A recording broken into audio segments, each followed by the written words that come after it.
News. आइए रुक करते हैं खबरों की तरफ।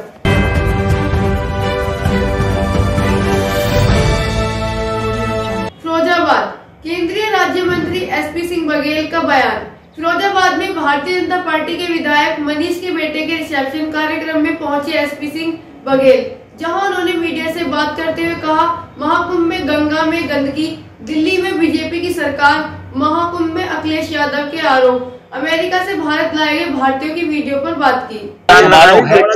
देखा को अब मुख्यमंत्री बनाया जा रहा है, लेकिन सवाल ये भी चर्चा में रहा था कि जो मुख्यमंत्री को हराएगा वो मुख्यमंत्री बनेगा। आप कैसे देखते हैं? मैं इसको इस रूप में देखता हूँ, नारी सशक्तिकरण की दिशा में उठाया गया एक अनुपम कदम है।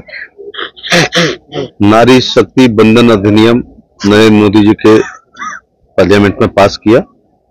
परिसीमन आयोग तय करेगा कि कौन सी महिला आरक्षण की सीट होगी, लेकिन जब हृदय से उन्होंने महिला आरक्षण किया है, ये पार्टी के हाथ में है, आयोग के हाथ में नहीं है। पार्टी ने दिल्ली जैसे महत्वपूर्ण राज्य जो हमारी कैपिटल है, पॉलिटिकल कैपिटल है, उसका महिला मुख्यमंत्री रेखा गुप्ता को बना करके अपने जो उद्देश्य था उसको पूर्ति की है। पहले तो श्रीमती द्रौपदी मुर्मू जो आदिवासी समाज से आती हैं, उड़ीसा से आती हैं, महिला हैं, उनको राष्ट्रपति बना करके अपनी भावनाओं को व्यक्त किया कि हम महिला आरक्षण के कितने और महिला सशक्तिकरण के पक्ष में। दूसरी रेखा गुप्ता अगर महिला ना होती, पुरुष होती, तो वो जिलाध्यक्ष रह चुकी हैं, भाजपा की मेन पार्टी की महामंत्री रह चुकी हैं, पार्षद रह चुकी हैं और दिल्ली जैसे जगह की मेयर रह चुकी हैं। इसके अलावा महिला मोर्चा जो आधी आबादी है उसके राष्ट्रीय उपाध्यक्ष हैं। तो अगर हम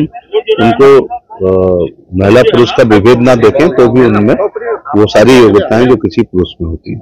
किस तरह की उम्मीद है कि महिला को मुख्यमंत्री बनाएगा, क्या उम्मीद है?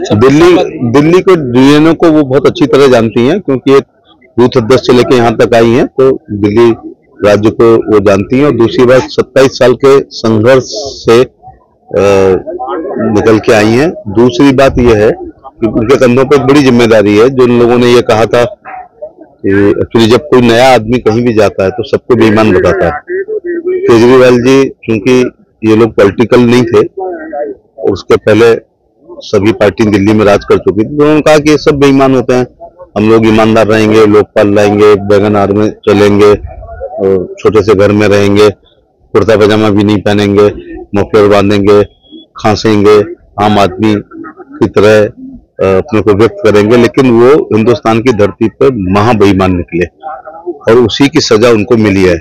अगर वो ईमानदार होते तो उनको हटाना भी 20 साल कठिन होता। तो जिस मेरिट पे आए थे वही सबसे बड़ी उनकी डिमेरिट हुई है। तो हमारे मुख्यमंत्री और मंत्री परिषद के कंधों पर भी एक बहुत बड़ा भार है कि जो हमारा संकल्प पत्र है, जैसे कहा गया कि 1,500 की पेंशन को 2,000 करेंगे, 2 को 2.5, 2.5 को 3, केजी से लेके पीजी तक पात्र गरीब छात्रों को गवर्नमेंट कॉलेजेस में टोटल फ्री एडमिशन होगा, 2 सिलेंडर देंगे, होली दिवाली देंगे, 500 रुपए में केवल वो देंगे बिजली। फिर टर्निंग पॉइंट तो मोदी जी का बयान था, जब पहली सभा में ही उन्होंने ये कह दिया, क्योंकि ये रेवड़ियों से ही सरकार बन रही थी, तो उन्होंने कहा कि जो जन कल्याणकारी योजनाएं आम आदमी पार्टी की सरकार की वो यथावत रहेंगी। अब यहां से तो हमने इलेक्शन शुरू किया, बल्कि उसमें गुणात्मक सुधार होगा और उसमें से जो है भ्रष्टाचार मुक्त होगा। तो दिल्ली की जनता ने कहा कि अब जहां हम पा रहे हैं वो तो पा ही रहे हैं, प्लस 500 रुपए पेंशन तीनों बढ़ा के देंगे और तमाम सारी योजनाएं थी।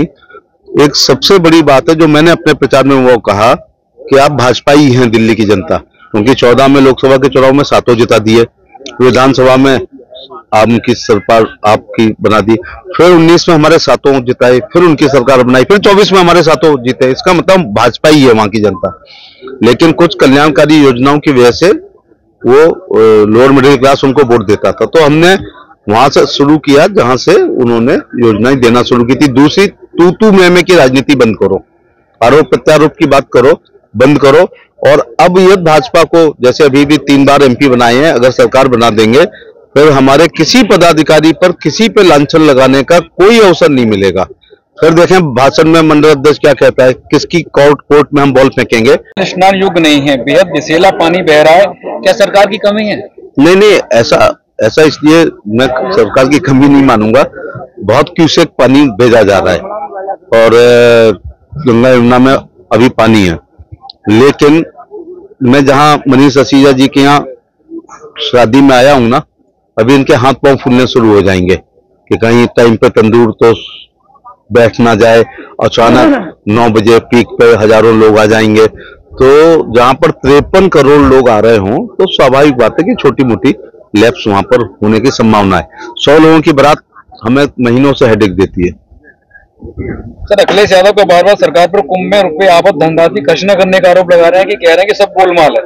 सर, आप कैसे देखते हैं? गोलमाल करने की जिनको आदत होती है वो हर अगली फिल्म को गोलमाल ही मानते हैं, ऐसा नहीं है। मुसलमान वोटों के तुष्टीकरण, संतुष्टीकरण, एकत्रीकरण, ध्रुवीकरण और अपने पक्ष में वोट डालने के लिए सनातन और सनातनी त्योहारों के खिलाफ आलोचना करना, ये सो कॉल्ड सेकुलर पार्टियों की एक आदत पड़ गई है। सर, ये लास्ट क्वेश्चन है सर। उत्तर प्रदेश में विधानसभा का सत्र चल रहा है, लेकिन समाजवादी पार्टी के लोग अमेरिका से भारत लाई गई भारतीयों पर वीडियो डालकर हवाई जहाज में लाने पर आपत्ति दर्ज करा। इनमें बहुत से फेक वीडियो हैं जो हमारे कंट्री के हैं भी नहीं, लेकिन एक्सटर्नल अफेयर मंत्रालय इस मामले में बहुत गंभीर है। नरेंद्र मोदी जी राष्ट्र सर्वोपरि हमेशा मानते हैं।